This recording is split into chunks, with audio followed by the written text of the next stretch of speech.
Well, the creative and cultural industries are very diverse. They cover a huge range of jobs and a huge range of sectors. Anything from working in libraries, museums, television, all sorts of media. But I think more importantly than the creative and cultural industries themselves is what we call the wider creative economy. And that are creative jobs that are in the wider economy. So creative jobs that might be in engineering companies, in banking and finance, across a whole range of sectors. And that's one of the fastest growing areas for employment and jobs in the UK currently. The skills that an arts and humanities degree provides and the skills that graduates of the University of Plymouth will develop when they're 3 years while they're here are actually in demand not just in the creative and cultural sectors but right across the economy. Things like problem solving, creativity, innovation, working in teams, communication and critical thinking are all the sorts of skills that are required by businesses right across the economy. So it's not just about how that creativity can be brought to bear within the creative sector, it's how that power of storytelling, the power of critical thinking, the power of analysis, those are skills that are required right across the economy, and they're some of the most important elements within the workplace today. A degree in English is a really good example of where the powers of communication are really important. Critical analysis is really important. And actually what a lot of businesses need to do really well is tell stories. They need to tell stories about their products, they need to tell stories to different audiences. And one of the things that an English graduate or indeed a wider humanities graduate will have is the ability to analyse and to tell stories and to communicate to different audiences in different styles. And there's been some recent work done on this to help us really understand the scale of the opportunities and the scale of the amount of employment within those sectors. In 2018, for instance, there were 3.2 million jobs in the creative and cultural economies. That's 1 in 11 people that are employed in the UK today. And it's the fastest growing part of the economy as well. So jobs in the cultural and creative industries have grown by over 1/3 over the last few years. That's far in excess of any other part of the economy. So not only are there lots of opportunities, there are going to be increasing opportunities as these sectors grow in the future.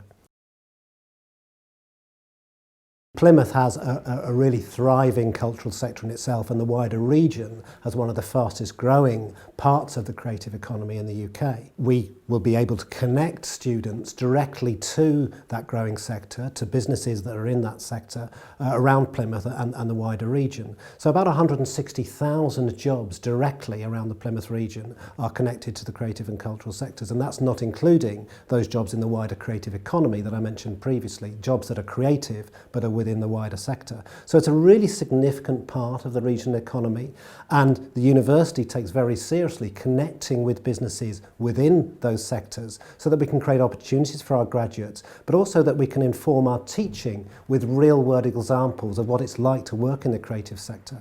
And here in Plymouth we've seen significant investment in the creative and cultural industries over the last few years, a number of very significant projects and a number of very significant infrastructure investments that mean that the creative and cultural sector within Plymouth is really growing as never before, and it creates a really exciting and vibrant community within which to study.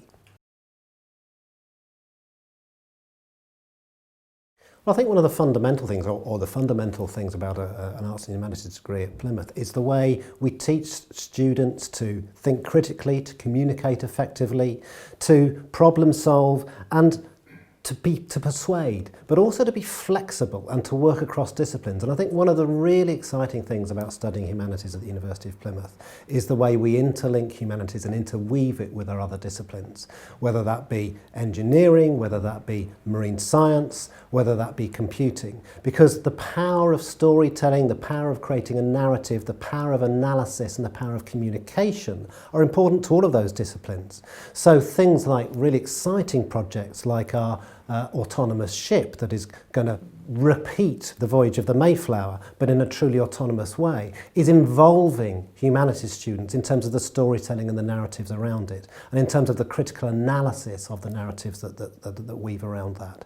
So it really brings humanities to life in a real way that isn't siloed. So an English student just doesn't study English. An English student will very much interact with other disciplines across the university, and I think that's really exciting and really real.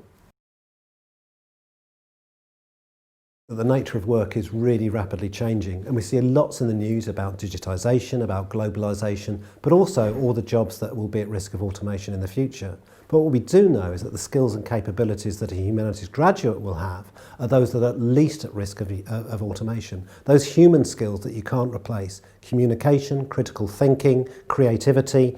Those are the sorts of skills that will still be required in the new economy. You've got a good humanities degree, and that's testament to your hard work, your enthusiasm and your creativity in the time you're here, but what next?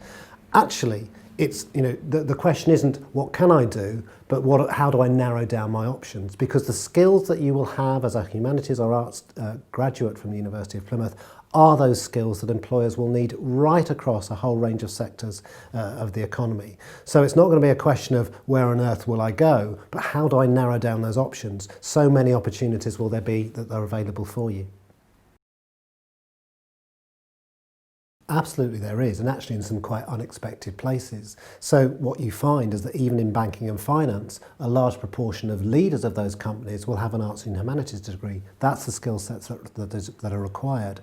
And more CEOs of FTSE 100 companies have an arts and humanities degree than they do an engineering or maths related degree, for instance. And around 60% of people at the top of their professions, a recent study found, actually came from an arts and humanities background rather than from a science background. So an arts and humanities degree does really prepare people for a future of leadership within industry across a wide range of sectors, as well as for a career that's very fulfilling of its own right.